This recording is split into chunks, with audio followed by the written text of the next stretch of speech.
Welcome to Famous When I'm Dead, where creatives share with you tools so you can thrive while you're still alive. I'm your host, Sam King Davis, and today we have a very special guest from Münster, Germany, yeah? Yeah, hi. I'm pronouncing that wrong, huh? Yeah, you're pronouncing it almost right. Uh, Münster. we have today Stefan Halbuer. Yeah, it's hard to pronounce my name and my hometown at once. Let me try again. Stefan Große Halbuer. Yeah, that was almost right. Münster. I'm gonna stop there. So, do you want to, oh, I should say AKA plastic pin.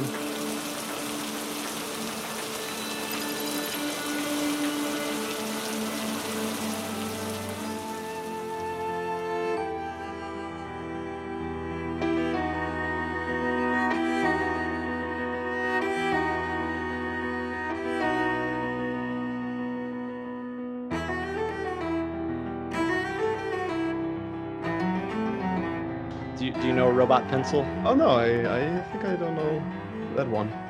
His name is Anthony Jones. He's also another amazing artist like yourself. So, but you're plastic pin, right? Yeah, exactly. Okay. Yeah, I gotta check out Robot Pen because probably we're kind of name brothers and Yeah. He's Robot Pencil. You're plastic pin. Great. Yeah, sure. Plastic pen is okay. I don't use plastic pen as like a calling name, or people don't really call me like that when they want to address me. But Stefan is good. Okay, cool. Well, do you want to introduce yourself? I mean, you have a pretty impressive background and kind of resume, so maybe you should just, tell people what they need to know. Yeah, sure. Yeah, sure. Thanks, Sam. Thanks for having me, of course. Yeah, so I'm Stefan, and I am a designer and digital artist. Work as a freelancer for almost 10 years now. I have been graduating at Münster School of Design, so I'm still living in that city here in Germany, where I also graduated. And yeah, so I started working as a freelancer during my studies. So I think full time I'm doing this for I think around 5 to 6 years now, maybe still within my study time, but at the end of my studies, to be honest, I like 90% was working for clients and 10% of my energy had to flow into finishing the Oh yeah. my studies. That was like, it was great to have this kind of not this kind of break between these two parts of my life, but they were flowing into one another. So yeah, and I mean, I guess we're going to talk more about the digital art part today, and not so much maybe about the design part.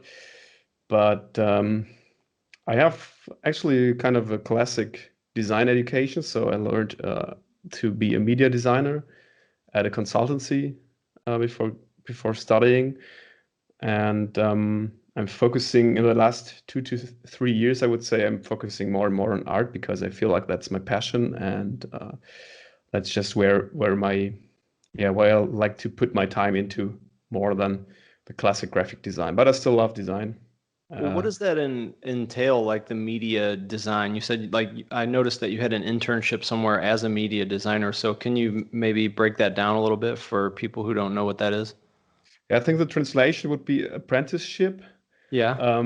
It's a kind of a weird weird word, I think, but like in German, it's called Ausbildung. This is usually after finishing school, you have like two standard ways. First is going into the apprenticeship and learn a job, and then the second is going to university. And I just wasn't like bright enough to go to university straight away, like too lazy at school and stuff like that. So I was going for apprenticeship, and it's called media design. And that's something, I mean, I was really lucky that I got into a company or a company took me back then, despite my low grades, who were really interested in building personalities. I had some people at school back then, so it's like you have 3 weeks at the company and 1 week at school, like that. And at school, there were some people who like stood in front of a printer the whole day. And at my company, they really wanted me to develop concepts and like to translate information into graphics and stuff like that. So I learned to love information design back then. I learned to really grow a passion for conveying information to people, because as a consultancy, you often have topics or subjects that are not like you can't really that are no non-physical. Like you have virtual topics, like when the consultancy back then like optimized flows and processes for their clients. And that's often stuff you can grab with your hands. So they needed to translate that information into graphics and into information graphics of any kind of sort. I think that there's a couple things about your story that are interesting. Like you said that you were too lazy or your grades weren't good enough to get into college or whatever. But I think that, I mean, I know for me, it was more about I was really just eager to use my skills in the real world. And I didn't want to just sit in a college classroom knowing what I knew, like knowing that I could use these skills in the real world and like make some kind of change. And then another thing that I found interesting that you said there was that you liked graphic, like using graphics and using visuals to communicate these ideas. And it's like one of the things that's interesting about this podcast is like I seem to kind of, whatever direction that I'm moving in, I seem to kind of find people unknowingly that have that same kind of vision. And I can relate to that totally. Like I'm in my sketchbook for the last 3 months, I've just been making my own kind of like sketch infographics in my sketchbook. So it's interesting that you have that same kind of drive and passion to communicate that way. And for me, that's how I learn. I learn the best whenever I can make a drawing of something. So if I can take it and turn it into an image, like I can master it much quicker, you know? Yeah, exactly. I think that's the one big advantage or one big skill that we creatives usually have. It doesn't matter if you're good at scribbling or sketching. I mean, my scribbles, you should see my sketchbook. There's so many ugly scribbles in there that only I can read because no one would understand what I mean with them. Yeah. But I think on top of that, what's really, really helpful for us creatives is that we are able to explain something on the visual layer and with the visual elements or tools.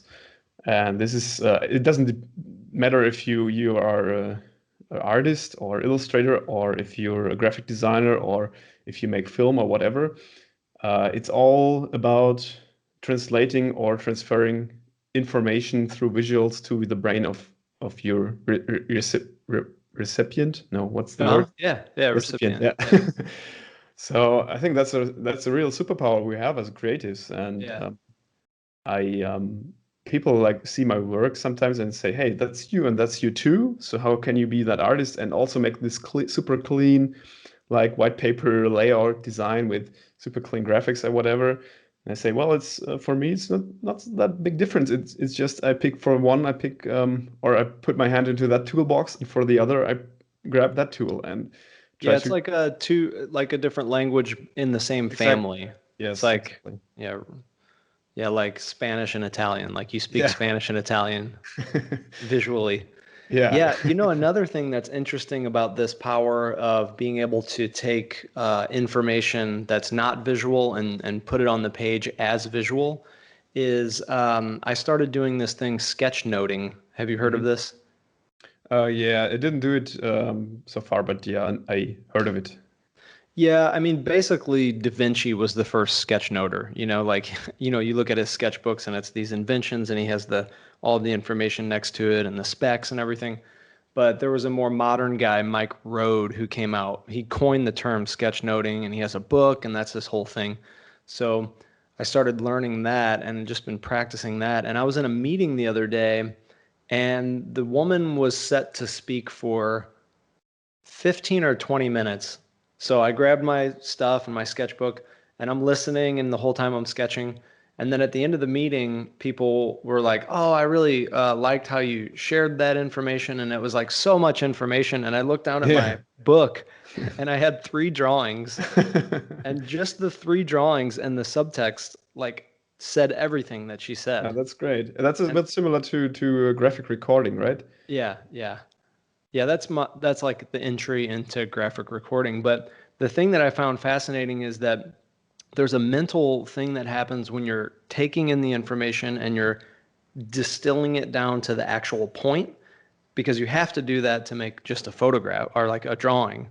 Yeah. And when you do that, you realize like people can talk a long time saying the same thing. Yeah, definitely. So, why don't we talk about like your sort of call to action? Like, was there a point where you had to make a choice between art and something else, or what happened at that point in your life where you made that decision? Yeah, I thought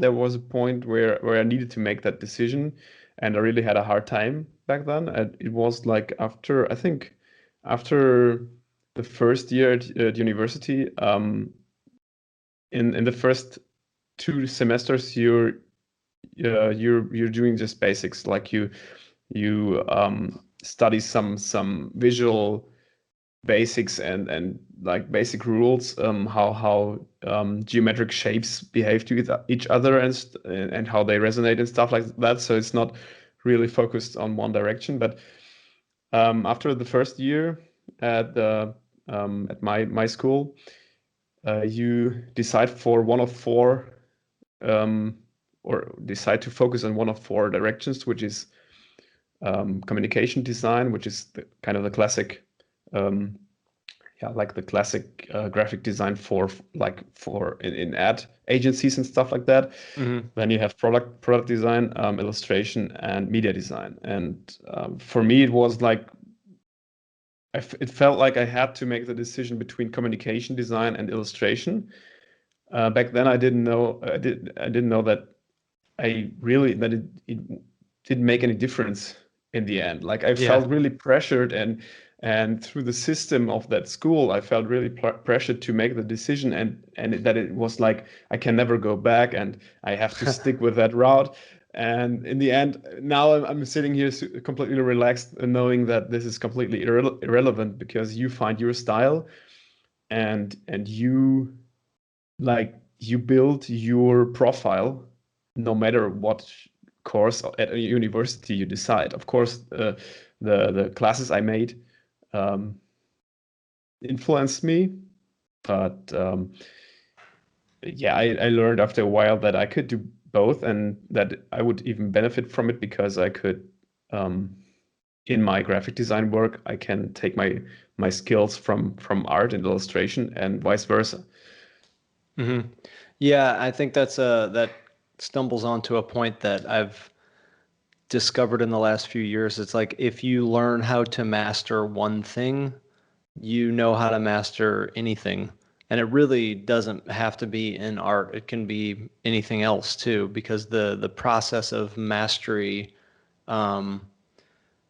it's really more or less the same process. It's like long-term commitment, daily practice, like, if you found the key, you can use that key on every door. Yeah. That doesn't mean there's shortcuts, because I feel like lots of people are looking for shortcuts to master a skill. But that key doesn't give you any shortcuts, but it gives you the mindset to master the skill, I would say. Okay, so we're going to take a short break, and we'll be back in just a minute. Hey, thanks for watching Famous When I'm Dead podcast. This episode and all future episodes are going to be available on any one of your favorite podcast apps. I'll also be making all of my interviews from last year available as we move forward. This podcast is free for you to listen to, but it is not free for me to produce. Currently, it's about $140 a month to produce this podcast, if and I hope I can keep my video editor. So I want to give a shout out to the patrons, Tom Lambert and Lynn Davis at the $10 level, Chance McGee at the $5 level. You can find him on Instagram at Chance McGee Kunst. If you are still listening at this point, chances are that you do get value out of this podcast. If you are able to and you want to show us some love, be sure to pop over to our Patreon page. It's Patreon, patreon.com/famous when I'm dead. The link will be in the description below. If you're strapped for cash and you still want to show us some love and support, make sure that you share the podcast with friends, family. Maybe you have students that might be interested in hearing the stories of these professional artists. So make sure you go to Instagram at famous_when_I'm_dead and stay up to date on all of the new exciting stuff we got going on. Thanks for watching, and be sure to leave us a thumbs up and a comment below. And there's a couple of things that came up that I think are worth talking about. One thing that you actually just brought up is about shortcuts. And I think that this shortcut thing is, I think some people kind of realize that they have to stick with something for a long time. Some people have that disposition, that personality that just realizes, okay, this is going to take a while and I'm going to really have to dedicate to this. And then other people like me have a really tough time because I get really excited by everything. Any kind of like new, especially like new technologies or, anything, I'm just so jacked up about it. So for people like me who have a problem with that, for me, it was just about like thinking about it in terms of a marathon, a marathon, not a sprint. The long game is another way that people put it. And also really the most important thing for me has just been like, I'm going to commit to this for this long. And that might be 1 year, it might be 6 months. And with caricatures, it was 10 years, which I made it 7.5. And I can't help it that COVID killed that. Yeah. But so, yeah, I think that's, was that something that came naturally to you where you like just committed to it, or did you feel distracted by other possible avenues to go? Or I completely feel that distraction aspect. For my part, it's often that I lose interest in certain projects that take too long. So it doesn't matter if it's a personal project or a client project. You know that from client work, it is often that you like have a client who wants you to push through in a certain time. Like I have a deadline then and then, and it's very close, and you push, and you have like a very good outcome and very good output in that time. But then there's iterations, and it takes like weeks and months until the project is done. And when I analyze my own work, I see that I lose interest in such projects and that my work quality also goes down. So I always try to, that's the distraction factor, because I'm distracted by new stuff that's coming up. I have new requests or new personal projects that I want to pursue, and then I'm more interested in working on that. And so I'm trying to always really push through at least until that kind of breaking point where I know, okay, this project is going to be finished in that kind of like in that amount of days, and then it's fine for me. But I had to learn that, and I really had to get that routine into my life. I'm quite a chaotic person in my daily life, but I'm really structured by now with my projects. So people always recognize, or people always feel like I am a person who's super structured and organized and has everything under control. But that only applies to my creative projects somehow. But Yeah. my like I'm not I'm good at organizing my projects, but I can't like tidy up my desk. Yeah, I just literally before you called or before we started, I have a call from one of my friends who gave me the bank number to pay my taxes, not from 2020, from 2019. Yeah, the text thing I got it covered as like just as much as needed. But yeah, so I think what helps is setting it's kind of basic, but what helps is setting up long-term, mid-term, short-term goals Mhm. to keep me on track. So if I have a project right now, I'm working on a book project. It's um, my first real, yeah, larger scale book project that I'm doing on my own. My first personal project kind of. And I know all the things that have to be done, and it's all good, and I know the steps that have to be done. But it doesn't help me to just say, okay, in June I want to have finished the book, but I need to set like goals of when is the layout done, when do I do the cover, even very small goals like when do I decide on a font for the book or whatever. Yeah. And I try to structure these goals into short, mid, and long term.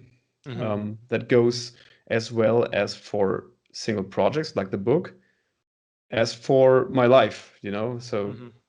releasing the book is one of my short to mid-term goals right now. And within that book project, I have again all these little goals that I think are a major factor to keep me on track.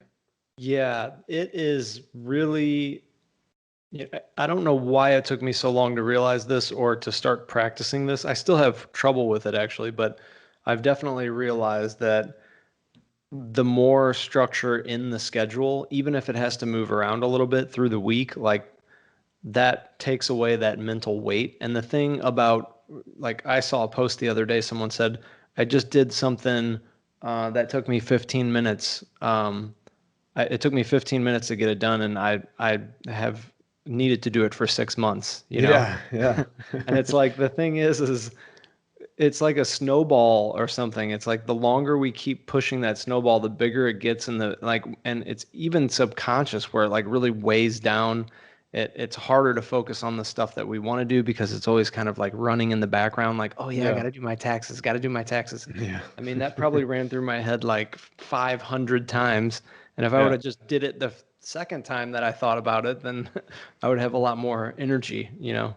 Yeah, yeah, this is annoying, and it doesn't help to think of it like in a rational way. To think, hey, okay, come on, let's be rational now and let's finish all these tasks. But I think you need to find a tactic or a strategy to just trick yourself with Hmm. that. And sometimes it's just really stupid tricks to just say, okay, I'm not allowing me to drink my morning coffee before I not answered this three most urgent mails in my inbox or Hmm. stuff like that. It's completely stupid, but sometimes you have to trick yourself.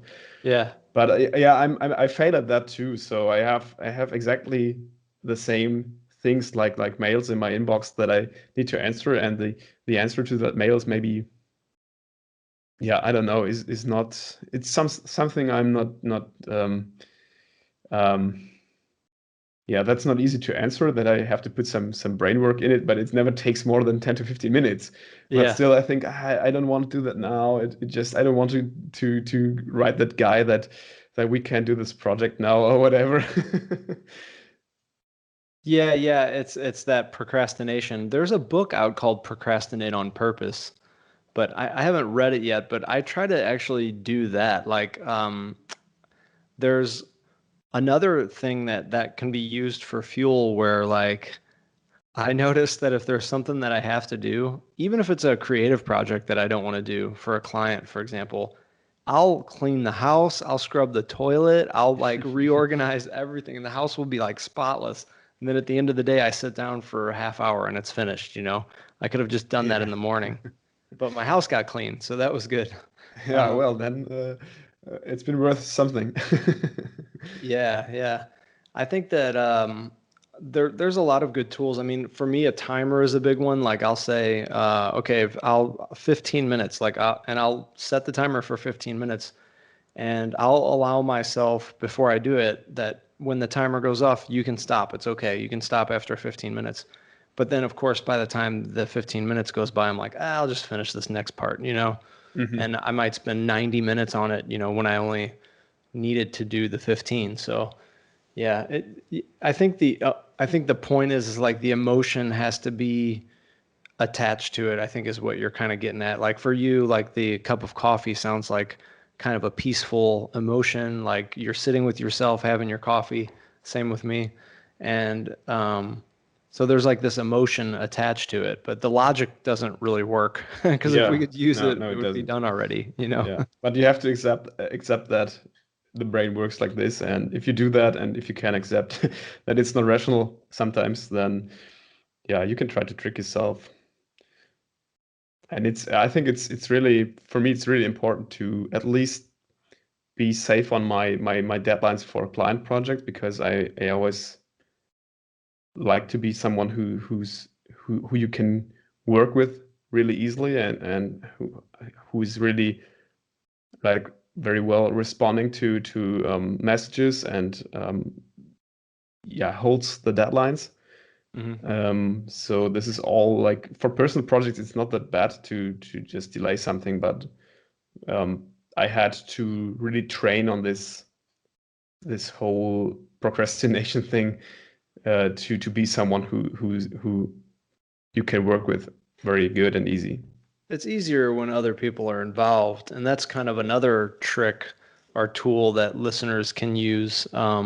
I have an accountability partner. We've been calling each other every Sunday for like about 3 months now, and we just tell each other we have like a very strict 10 to 15 minutes. He takes 7 minutes, I take 7 minutes, and we just talk about like what our plans are for the next week, and Hmm. then we send each other the schedule for the following week, and then at the end of the week we recap and then send the schedule like Oh, that. that's cool. Yeah. And you know, it changes all the time. You know, the schedule changes throughout the week and different things come up or whatever, but to have that other person there that you know that you can bounce things off of is super helpful. So, yeah. I I wanted to kind of go into a little bit, like a little back to your transition from working for people into your own career, like Hmm. turning into an entrepreneur. Yeah.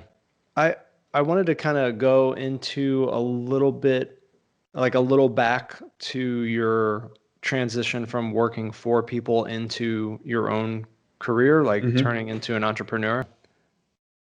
I think what I want to kind of explore a little bit is, um, I mean, there's people that are more suited or at that particular time in their life, working for someone else is what they want to do because they don't want all the extra Hmm. responsibilities of that, but of being an entrepreneur. But then at some point, I think people who have that in their personality, like always end up going back to that. So I guess the question is, or maybe we can talk about some of the issues that you've had making that transition and kind of different principles that you use to guide yourself through that. Hmm.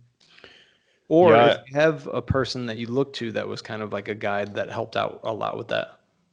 yeah, that's a good question. If I have kind of an idol for that, I'm not sure. I have to think about that, but yeah, there hasn't been such a kind of transition in the classic way, I would say, because I finished working as a media designer, then um, attended art school or university, and when I was finished there, it was kind of the transition happened in between probably, but at that during that time at university, I never really said, okay, I have to be the entrepreneur, or I have to be a freelancer. It was always like, okay, it's an option for me. If I think about it, it sounds good. And then I had my first client projects during being a student, and that was fun and worked well. And so I kind of learned all the basics, also the financial stuff, and like acquisitions, and how to get clients and stuff like that. I learned that on the go, maybe. And at the time I dropped out of university, I was able to just keep it like it was before, like to just work for my clients, but not going to a university anymore, which I didn't do, like I said before, which I didn't do really much anyway at that time. So and then after that, there was never a reason to really go back to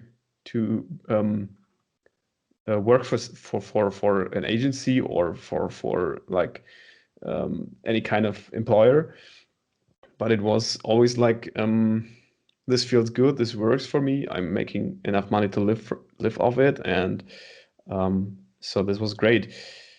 You have, of course, I think there's no freelancer who never has these days that they think of, damn, this would be great to have, like, to go to a 9 to 5 job tomorrow, and to like close the day, call it a day, sit on your sofa, watch some TV, and never think about anything work related anymore. And I mean, I have 2021 is, for me, I have to say, COVID didn't really affect my business in any negative way. And it's really, like, it's growing in a way that I get more and more really interesting project requests, and really interesting jobs. And 21 has been a really busy year for me, and I'm just on the edge of taking like 2 to 3 weeks off for the first time this year, and I haven't had my PlayStation on for at least 4 to 6 weeks or so. So there are these days where you think, damn, why can't I call it the day at 5 and then just do something with my wife, or play some video games, or whatever, just relax. Yeah.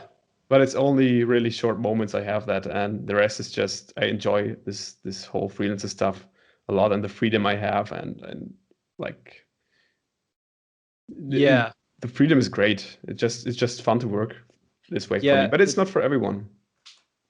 Yeah, I mean, there is definitely, you definitely have to have a tolerance for risk, and you have to have a tolerance for ambiguity, and not knowing, for like, you might have 3 really good paying jobs and then like nothing the next month. Sure, So yeah. you definitely have to get comfortable with that sort of savings and structuring things yourself.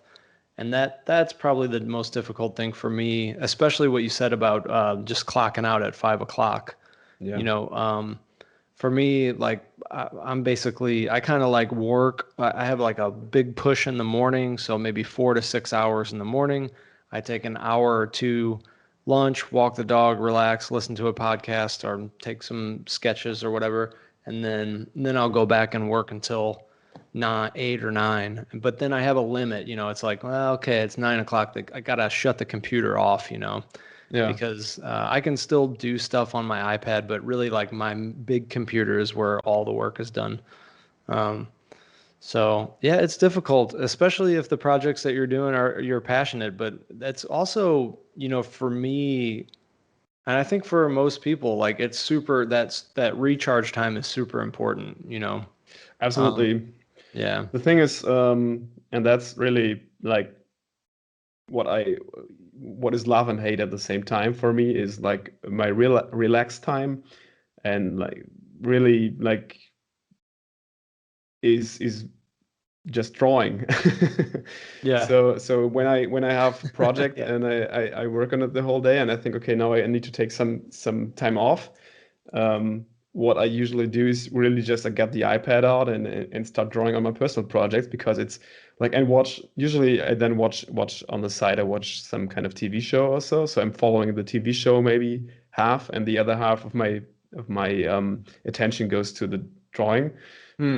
But it's yeah, like I said, it's love and hate, because it's great that I am still productive in my free time, but of course it's really hard to let loose and to just call it a day and really let the iPad on the desk and like go in the living room and sit down on the sofa or whatever, or go out for a walk,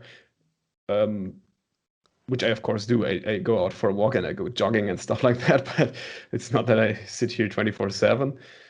But Yeah, if I you mean, ask it's my wife, great to have a great, Instagram gallery, but that's not gonna keep you company when you get old. no, definitely not. Yeah. But it gets you some jobs. Yeah. I mean, I'm building my Instagram account for a little bit more than 2 years now. Before that, I didn't really post much on Instagram, and right now there's some cool jobs coming in through Instagram actually. So this is, You have a good following. Is it all organic? yeah, it's completely organic. Yeah. Nice, nice. And what did you notice the big jumps on that? I mean, you've probably, are you like a daily poster or? I tried to post every 2 days before I realized that this was too much. Because with Instagram, you really need to find a balance. I know that Instagram wants you to post like every day, and I think even post 5 times a day or whatever. But I realized that this is not really going well with my routine and my frequency of how I publish new art. So it's unsustainable. I mean, yeah, how are you going to make absolutely. good art if you're posting Absolutely. 5 times a day?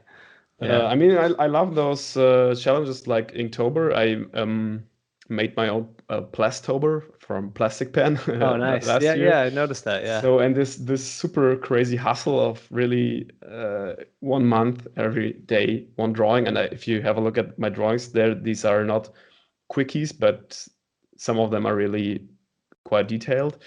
And I love that hustle, but it's just for a month, and doing this for the whole year would be crazy. And I realized now that I actually reduced my posting frequency to right now it's around one post and one reel per week, and it still works. I think the growth is not as fast as it used to be probably, but actually I don't want to kill myself with like posting too much. And it works quite good right now. So you do get some interesting jobs from that, huh? Yeah. I mean, there's a lot of requests that are, to be honest, that are really bullshit. So like people asking me to draw a portrait of them for $50 or so. I'm not doing that. Yeah. I know there's artists who have this commission rates, but I wouldn't recommend to anyone to do that, because it's again, this is also not sustainable. You can't make a living from that unless you really like kill yourself with drawing 24/7. It's not the jobs that lead to really interesting new jobs. But every now and then there's a request like from musicians who want me to do their album cover or That's awesome. their YouTube video background or whatever. So and who are willing to pay good rates. And also I have right now another job that is really fine for I can't tell anything about it unfortunately, because it's under an NDA. But I'm like, I can tell that they really let me just do my my usual shit, and I mean, what else could you want from a client? They pay your rate, what you like take for an illustration. They say, hey, we love your style, we love this direction, you go there.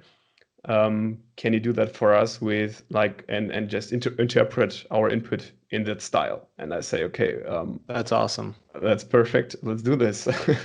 Yeah, that's my dream. I think that's kind of like every illustrator, every artist dream, or not every, but that's a big one. Like just to say, I mean, I love like interpreting that idea and then just channeling it into your own, your own Yeah, thing. yeah, yeah. And that's, I think, that unleashes the most potential of an artist. Unfortunately, I have to say that these kind of jobs are really rare, because most clients, and I can understand their thoughts behind it, of course, but most clients want you to, want to press you in their kind of scheme, and want to at the same time be yourself and do your stuff, but at the same time not. So, and you have to, if you want to work for clients as a freelance artist, you have to get used to that. You can't really 100% do what you want. So it's extremely rare that a client Unless you really, have another income.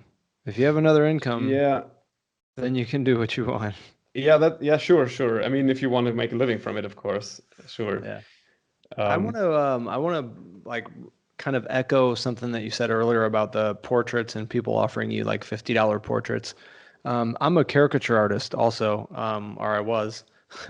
And I mean, I got those requests all the time. yeah. And I recently did a commission, um, and I kind of didn't want to do it, because I'm transitioning into motion design. And so I was like, all right, I'll just charge like way more. I'm just Hmm. going to charge like triple what I normally charge. Yeah. So I laid it all out. I said it's going to be half up front. There's going to be a rush fee because you want it in a week and Yeah. all this. They paid it, and then I finished it and they paid the other half, like no question. Yeah. And, usually I'm charging, 50, $75 for that. I charged, end up 225 euro, Yeah. for like, it was a full body. They were running and there were some logos and like a background. So it was like the full Monty for like one person, but still that's much higher than I would have normally charged, at least 100 euro higher. And what I found was that I felt better about doing the project. Yeah, I went over my time a little bit. There was no problem of going over a little bit because Yeah. I charged for that, like insurance in a way. And then one of the most interesting things, or maybe the most interesting thing, is they treated me way better. Like Yeah. just because I charged more, like Yeah. It's the funny, right? rules were the same. Yeah, yeah. I know it can feel like it can feel really painful to raise your rates, and to experience that people approach you for jobs and you say them your rate, and they're like backing off, and whoa, what's this? This is way much. I have some people who really tell me that they want something done that would take me 2 days, and they planned a budget for it that I charge for the hour. So this happens, and it is of course sometimes painful to really let jobs go in these cases. But I can tell that I mean, in my freelance career, I raised my hourly rates or daily rates 2 times, and both times there were these clients who told me that they couldn't work with me anymore. And I said, okay, I'm going to do that now. I'm not going to get weak here and accept the old rate anymore. Hmm. Um, but every time new clients came in, like filled the gap, Hmm. and these were usually really more high quality projects and jobs and clients who really value your time, because it's more worth your time.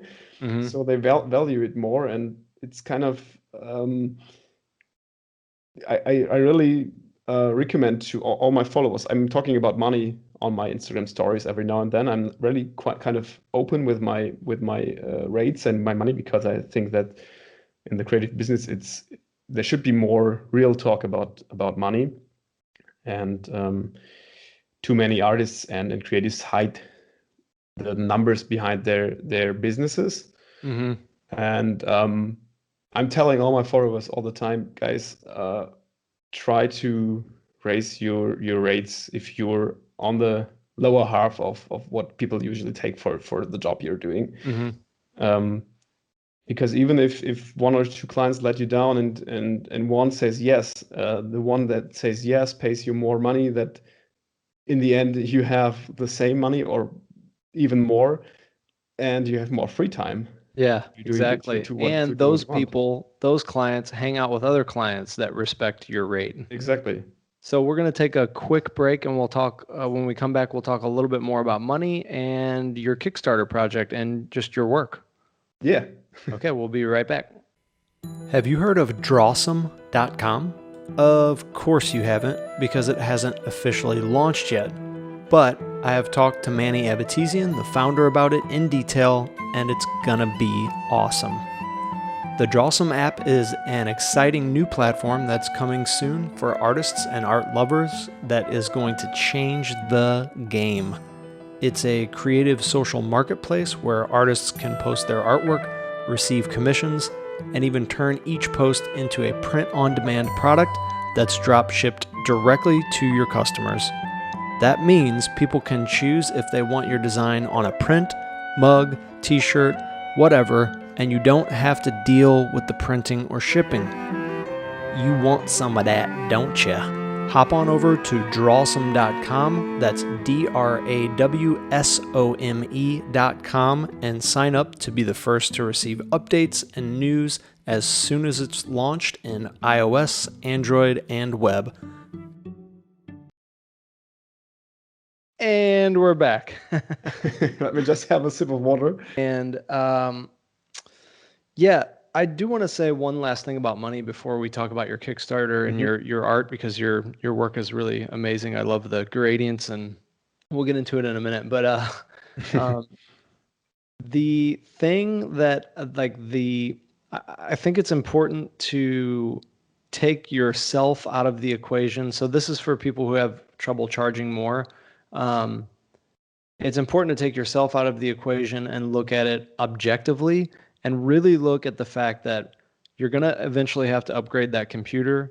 You have rent that you have to pay. You have, on top of all of your home expenses, if you work from home, all of those are expenses. So a good exercise is to figure out what all the expenses are, break that down and divide that by 160 hours. So that's normal working week. Yeah. And then you'll have a number, and maybe that number is $10 an hour or whatever, but that's what you have to make so you don't lose money. And if you're charging, you have to keep in mind that it's 160 hours in a 40-hour work week, but you still need time for acquisitions, for accounting and stuff like that. So you're not working. No freelancer is ever working 160 hours and put it on an invoice. Yeah, that's another good point. There's stuff that happens outside of that, but it's important to have some kind of standard of measurement. So, if you take that 160, or let's say you work 200 hours a month on average, and you divide all of your home expenses, if you're not charging double that, that's not enough. Because the thing is you have to consider your savings. You want to save for your future. You got to pay for the software that you need. You got to pay for your new computer whenever that, I have to buy a new computer now. So there's all of that stuff that needs to go into it. Your vacation. If you're an entrepreneur, everything is an expense. And if you don't charge, more than that, you're actually losing money. So you're literally working not just for free, but you're paying people to work for them. Exactly. So, yeah.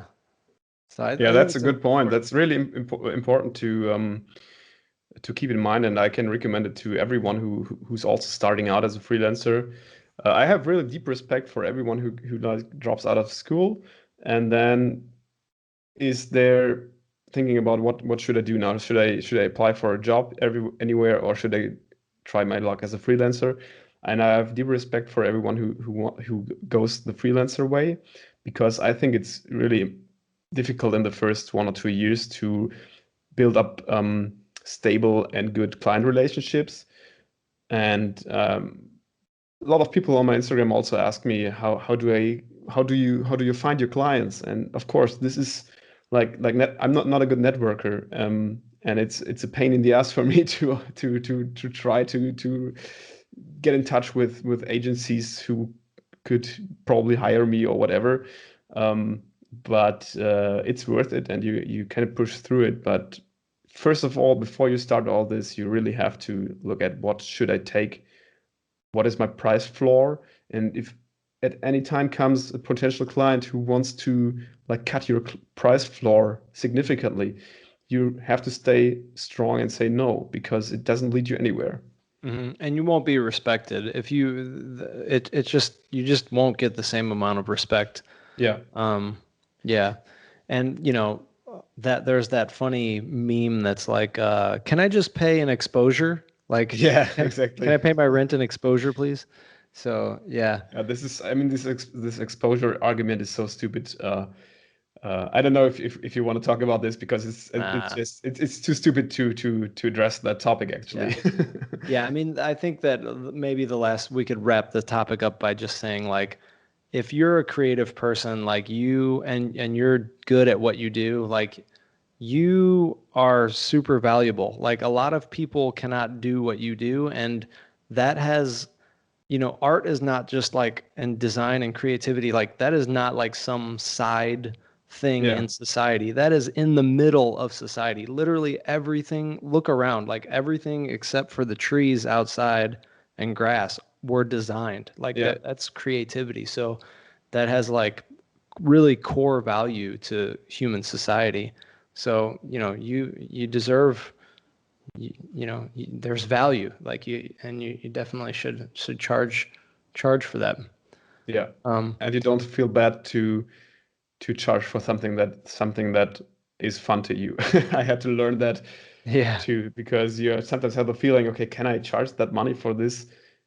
Like I made an editorial illustration this week for a magazine, which I really enjoyed making from first to last. It just there was another job where they just let me do what I wanted Uh-huh. to illustrate an article, and I felt like um, I wouldn't have felt bad if I wouldn't get any money for it, because it was so much fun. But I get Yeah. good money for it, and this is perfect.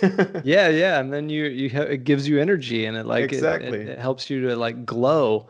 And I mean, that argument's easily broken down by just saying, well, what do you think musicians do? Like, or what do you Yeah. think someone who plays football or whatever? I mean, they love doing that and they get Yeah. paid millions, I mean, we're So, we're definitely privileged in a kind of way that we are able to do a job that is fun. I guess there's lots of people earning their money every day in jobs that don't give them any fun. mhm. But so I feel like I'm privileged in a way, but I don't have to excuse for that, or to say I take less money for it only because it's fun. Yeah, yeah. Cool. So why don't we talk about, so we've talked a lot about entrepreneurship already.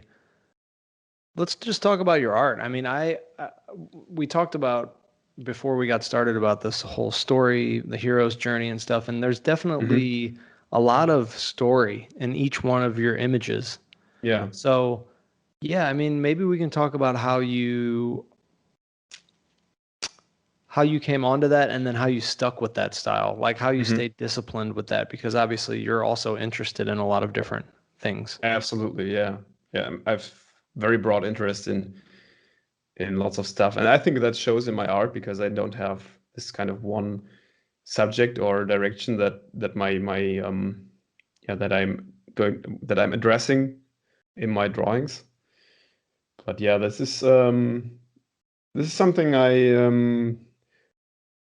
often try to like recalibrate every few months, because I kind of want to see, okay, where are my interests now? What's the direction, the subject I work with? What direction is this going? So this is uh, sometimes an aspect of my work that I feel is not consistent enough. People tell me that it's consistent because of my style is, of course, recognizable.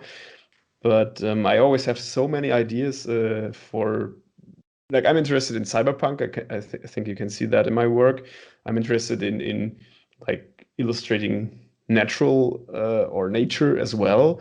And then I'm interested in portraits, and then there's, of course, like things from daily life or pop culture and stuff like that. So it's really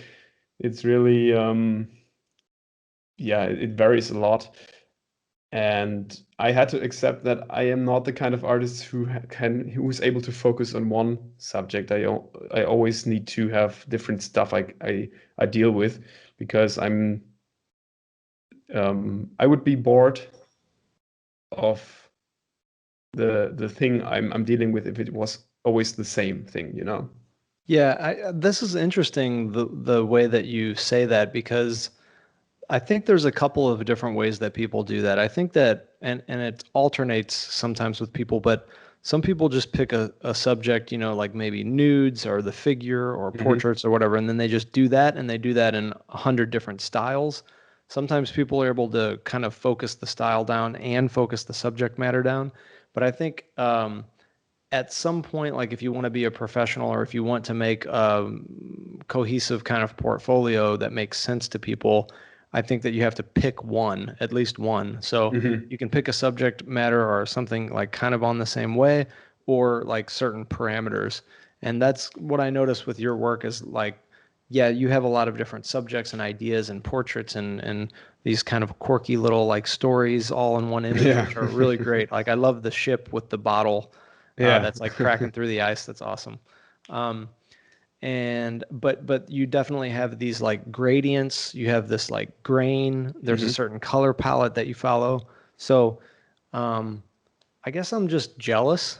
I wish I could stick with some like parameters Yeah, like that. yeah. So how do you choose the parameters and how do you ignore the other ones? Yeah, the style topic is one, I think, one major thing that I am asked so often by my followers also, when I have like a Q&A with my followers or people on Twitch asking me questions. It's very often about the style, because artists who are very early in their artist journey and in their career, of course they haven't such a set and defined style. This is completely normal, and it's really sometimes it's a bit of mystery. Um, but I can try to explain it as best as possible. It still remains a mystery to me, but I feel like an art style is something, even if you're 30, 40 years in the business and have really extremely defined style, in my opinion, is something that develops and evolves all the time. So if you scroll down on my Instagram account and just see what I did 1 or 2 years ago, it looks really different in my opinion. Maybe not for you, but for me, because I, of course, experience my own work more in a different way. Hmm. And I think it's like an art style is something, um, is of course a signature, and I'm using it. I'm using my process. I have like a very clear structured process of how I build up my illustrations. I have that in an Instagram story, by the way. If anyone's interested, I have story highlights that really closely explain how I like move from the blank page to the finished illustration, and how where I put what thought in, and how the concept is built and stuff like that.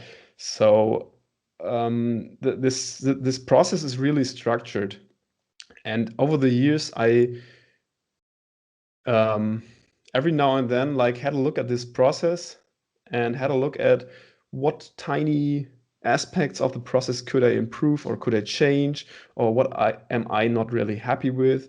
You're talking about the gradients and these noisy textures. I think you're addressing there. These textures, I'm experimenting with these textures for years now. Really, like I've started using this like 6 or 7 years ago, and always try to refine my use. In between, like I think around a year or half a year ago, I used them a bit more heavy. Right now, I'm using them not so heavy anymore, and try to like use them more subtle. They are still, of course, really heavy. It's recognizable, but I'm always trying to refine these little aspects. And I think the more you proceed in your art career, the more into detail you get, and it's still evolving everything. But at the beginning, in the first years, it's just like you don't get into these details that much, because you need to care for the very rough shape and the very rough like yeah shape of the process steps. And this is Mm. why I think people are afraid that that they don't have this defined art style, because they are still in the part of the process where you deal with the very rough aspects. Like Hmm. when I say very, very, very rough, for me it means by the way, something like, do I pick a fine liner or a crayon? Like very, very basic decisions. Yeah, and then in the end, another problem is, and I think that's you only can learn to deal with it, but you can't just push it away, is that the grass always looks greener on the other side. So I have a few illustrators I follow, and I see their work, and I admire them. Like some of their work is hanging on the walls here, and I think like I want to draw like this guy. Yeah. I want to point out that quote is I found out the other day that quote actually is, the grass is always greener from afar. And I think that second part is so important. It's because like when we go to the other side, when we see the green grass and then we go to the other side, then we're like, we can see the weeds, but from afar, it looks beautiful. Exactly. So like, it doesn't matter where, there's always going to be some struggle or some pros and cons. It doesn't matter, even if it looks good from a distance. Yeah. And I know it's boring to say that, and you hear that all the way, but I mean, we've been talking about that at the beginning. The only real thing and the only very good advice you can give there in general is to just push and keep on pushing and practice really much. And your style, this sounds a bit cheesy, but you don't find your style, but it finds you. Yeah. You know? There's platitude number 4. Yeah. Well, I'm sure we'll find another one before we finish. I'm sure.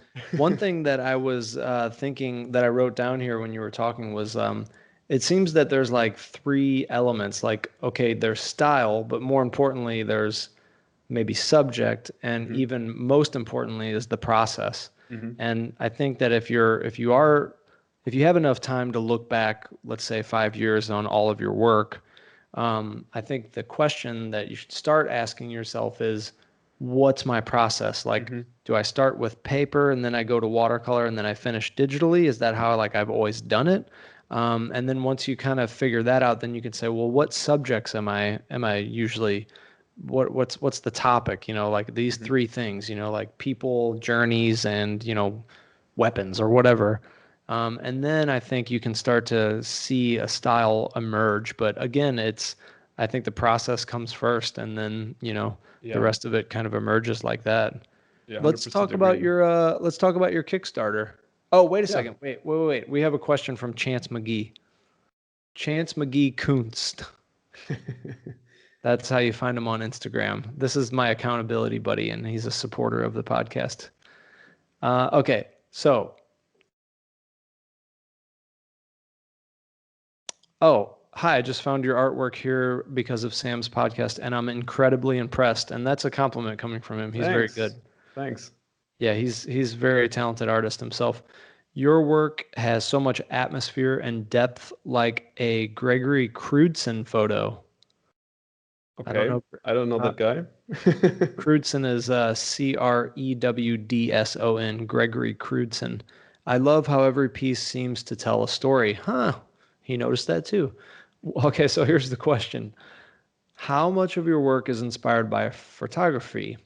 Would you suggest artists take up photography to help them with their storytelling and composition?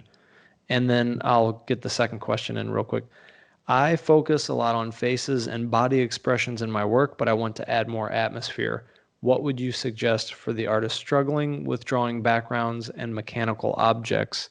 And do you have any other general advice you would give for artists looking to add more depth to their work? So, are you inspired by photography? And yeah, that's second question. Oh, that's a lot in these questions. we can well, let's start with photography. Let's add another hour to the podcast. Yeah, photography for me is extremely important because I work a lot with references. Because first of all, I'm not such a world traveler than a lot of other people. I like to travel, of course, but like I've not been in Asia or in the US or so. So I depend sometimes on photography from places I want to portray. I find it kind of interesting that I am, obviously I am able to portrait these places. Like my Japanese or Japan Streets series has been quite popular, and people love that very much, which is great. And I've never been there, and I just took the atmosphere from films and also a lot from photography, because I like the vibe of these Japanese streets.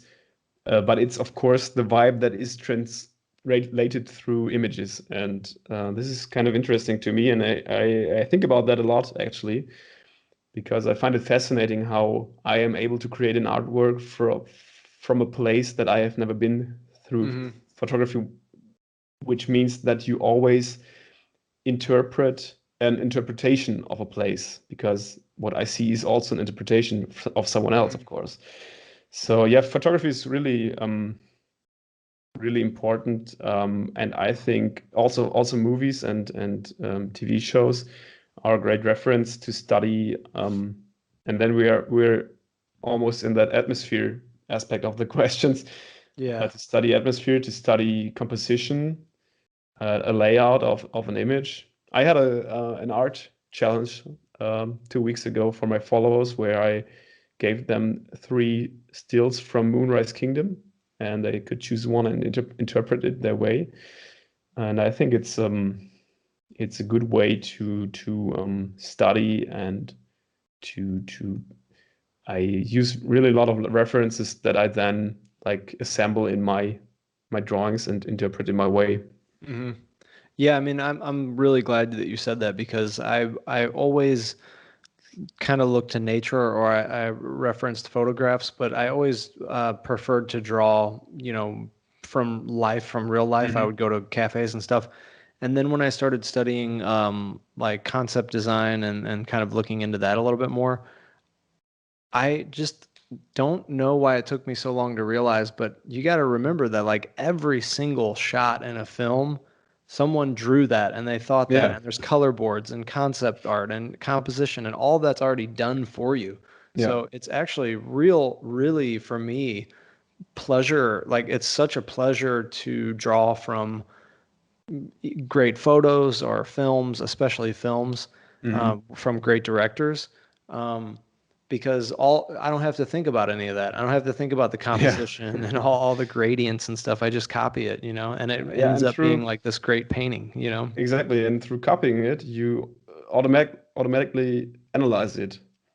And analysis is, for me, is extremely important, and something you should never underestimate, because like analyzing other artists, or like you say, like movies or photos, helps you to understand a lot of things, and you do that by just copying it and interpret it. Yeah. Cool. I think that answers the question. What do you think? I focused on. Yeah. I think that answers it. That's good. So why don't we? We're a little over time, but that's normal. Maybe we can talk about your Kickstarter project, or just like what you're up to now, like how people can support you and like follow your work. Yeah, sure. So it's my first solo Kickstarter project. And I'm really excited about it, because you never know how it's going to work. I am working on a coloring book right now, which is that's not the Kickstarter. That's a separate thing. No, that's the Kickstarter. That is the Kickstarter. So the Kickstarter will be about the coloring book. Yeah, it's called Cycle of the Shroom, and it is I call it, like, the subtitle is kind of cyberpunk inspired adult coloring book, or coloring and art book. And I had the idea of doing a coloring book because I thought, I just, my first idea was to make a book again, because I'm working so much digitally, and sometimes, of course, do editorial work that is then printed. But I thought it was about time to have an own printed product again, because it's just lots of fun to handle printed stuff. Every artist usually likes seeing their art printed on something. So I thought, why not making a book? And then I first wanted to make kind of a storybook, something between, I don't know, an art book and a comic. Comic would be too much work for me because in my style, a comic would take like 10 years to finish. It's too complex. And then I thought, why not like engage my fans and followers or anyone who wants to or who gets that book? Why not engage them to like participate in a kind of way? And I had a look if that topic I had in mind, which is like a cyberpunk inspired world. It's of course because of the game that was released last year. It's of course a popular topic right now, but that's of course probably good for me because it's a hype topic right now. I'm interested in cyberpunk for a bit longer, and I thought, okay, can I make a coloring book out of this idea? Are people able to get digital, like blank digital files also? Yeah, That's sure. awesome. That's great. So my plan is to release a printed book because I think I want to have something for every technique, for every art technique, and for every medium. So if anyone wants to color it with like markers or something, they can get the printed one. And for the digital artists, they can of course get a little lower price the digital book. And yeah, I hope to be able to release it in probably beginning of June. So not sure yet if that works because it really depends on how much time I have for that, because it's I would like to prioritize it a bit higher, but it's just not possible because client projects come first, of course, and some other personal projects in between. But I'm really excited to see that. Yeah, so we'll definitely have a link in the description below, whether you're listening to podcast or the actual YouTube interview. You can already subscribe for updates on the Kickstarter. That's how do people find it? Yeah, it's linked on my link roll in Instagram, and there is a preview page on the Kickstarter where you can subscribe for updates, and then you get a notification when it comes out. And I also just started a mailing list, and there will be a little surprise for all subscribers to the mailing list soon. So probably we can put a link in, or people can find it on my Instagram. And I didn't tell yet. I'm going to tell now because premiere telling. I'm going to send along one preview page, one digital page in the newsletter soon, so people can color it digitally or print it out at home and color it. You heard it here, folks. Yeah, you heard it here first. Here first, exactly.